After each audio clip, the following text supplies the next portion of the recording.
بسم اللہ الرحمن الرحیم۔ السلام علیکم ناظرین، آج کی ہماری کہانی ہے تدبیر اور تقدیر کی جنگ۔ اس جنگ میں جیت تو وزیر کی ہوتی ہے، لیکن پھر بھی اسے جیل میں ڈال دیا جاتا ہے۔ ایک دن بادشاہ کے مقام پر دو گروہوں کے درمیان بحث چل نکلی، تقدیر اور تدبیر پر۔ دربار میں موجود بعض کا کہنا تھا کہ تقدیر خدا کی مقرر کردہ ہے، جس کی تقدیر میں جو لکھ دیا جائے وہ ہو کر ہی رہتا ہے۔ دوسرے گروہ کے پاس بھی اچھے خاصے دلائل تھے۔ ان کا یہ کہنا تھا کہ اگر اچھی تدبیر کی جائے تو تقدیر ضرور بدل جاتی ہے۔ دونوں فراقین کے پاس مضبوط اور پکے دلائل تھے۔ اس بحث میں وزیر بڑھ چڑھ کر دلائل دے رہا تھا۔ اس کا یہ کہنا تھا کہ اگر اچھی حکمت عملی کی جائے تو تدبیر ضرور بدل جاتی ہے۔ بادشاہ نے وزیر کو مخاطب کر کے کہا، اگر تمہاری دلائل اتنی مضبوط ہیں تو پھر ثابت کر کے دکھاؤ۔ وزیر نے اپنی بات کو ثابت کرنے کے لیے بادشاہ سلامت سے کچھ سالوں کا ٹائم مانگ لیا۔ وزیر نے دن رات ترتیبیں سوچی کہ ایسا کیا کروں کہ اپنی بات کو ثابت کر پاؤں۔ ایک دن وہ اسی سوچوں میں جا رہا تھا کہ اس کی نظر پڑوسی بادشاہ کے محل پر پڑی۔ محل کے ساتھ باغیچے میں بادشاہ کی نوعمر شہزادی اپنی سہیلیوں کے ساتھ کھیل رہی تھی۔ شہزادی درخت کے ساتھ چھپی ہوئی تھی۔ وزیر کو چلتے چلتے ایک بات سوجھی۔ اس نے شہزادی کو اپنے ساتھ لیا اور ایک گھنے جنگل کی طرف روانہ ہو گیا۔ اس نے اس دوران شہزادی کو بے ہوش کر دیا تاکہ اسے کچھ پتہ نہ چل سکے۔ ادھر شہزادی کی سہیلیوں نے اسے پورے باغ میں ڈھونڈا، پھر جب نہ ملی تو محل میں ڈھونڈا۔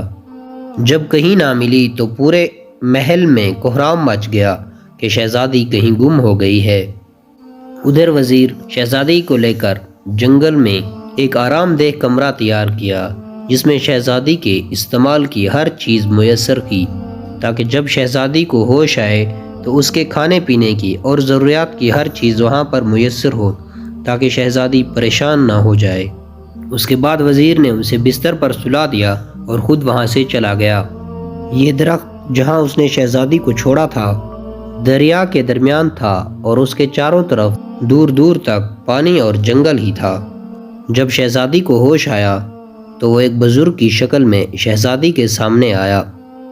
شہزادی کو جب ہوش آیا تو وہ خوب روئی۔ وزیر نے اس کی ضرورت کی تمام چیزیں پوری کر دیں اور یہ کہہ کر چلا گیا کہ پھر کل آؤں گا، اب تم آرام کر لو۔ نوعمر شہزادی دکھ اور غم میں روتے روتے سو گئی۔ دوسری طرف شہزادی کے ماں باپ نے اسے ہر طرف تلاش کیا، پر کہیں انہیں شہزادی نہ ملی، اور ان کی زندگی جیتے جی دکھوں کا گہوارہ بن گئی۔ وزیر اگلے روز جب آیا تو اسی بزرگ کے بھیس میں آ کر اس نے شہزادی کو خوب تسلیاں دی، کہیں بیمار نہ ہو جائے۔ پھر اس بزرگ نے شہزادی سے اس کی پسند کی چیزوں کے بارے میں پوچھا اور اسے وہ تمام چیزیں میسر کر دی جو اسے ضرورت تھی۔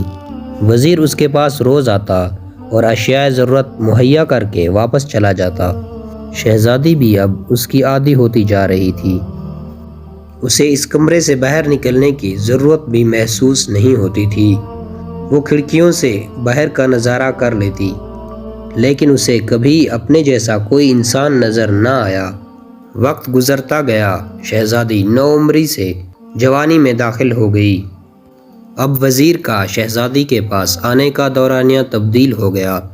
وہ کئی دنوں تک اس کے پاس نہ آتا، کیونکہ وہ یہ جان گیا تھا کہ شہزادی اب یہاں عادی ہو گئی ہے، اور وزیر یہ جانتا تھا کہ اسے اپنی بات ثابت کرنے کے لیے جن دلائل کی ضرورت تھی اب وہ حاصل کر چکا ہے، اور وہ جلد ہی اسے بادشاہ کے سامنے پیش کر دے گا اور اپنی شرط جیت جائے گا۔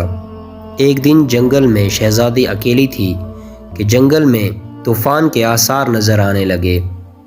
اس نے ایسی طوفانی کیفیت پہلی بار دیکھی تھی، اس لیے اس کا ڈر اور خوف سے بہت برا حال تھا۔ کافی دیر گزرنے کے بعد دروازے پر ایک دستک سنائی دی۔ شہزادی کا خوف سے برا حال تھا۔ اس نے ڈرتے ڈرتے دروازہ کھولا تو وہ یہ دیکھ کر حیران رہ گئی۔ اس کے سامنے دو نوجوان لڑکے کھڑے تھے۔ وہ اپنی زہری شکل سے ایک امیر اور ایک غریب نظر آ رہا تھا۔ انہوں نے سلام کیا اور کہنے لگے کہ ہم دریا میں شکار کرنے آئے تھے، ہمیں شدید طوفان نے گھیر لیا اور ہمارے سارے ساتھی گم ہو گئے اور ہماری کشتی بھی ٹوٹ گئی، ہمیں یہاں کچھ وقت رہنے دو۔ شہزادی نے یہ کہہ کر انہیں آنے دیا کہ وہ یہاں سے جلدی چلے جائیں گے۔ وہ دونوں اندر آ گئے اور وہیں رکے۔ پتہ چلا کہ ان میں سے ایک جو اعلیٰ پوشاک میں زیب تن ہے وہ ایک قریبی محل کا شہزادہ ہے، اور دوسرا جو اس کے ساتھ ہے وہ کشتی کا ملحار ہے۔ شہزادی نے انہیں اپنے محل سے اغوا ہونے سے آج تک سارا قصہ سنا دیا۔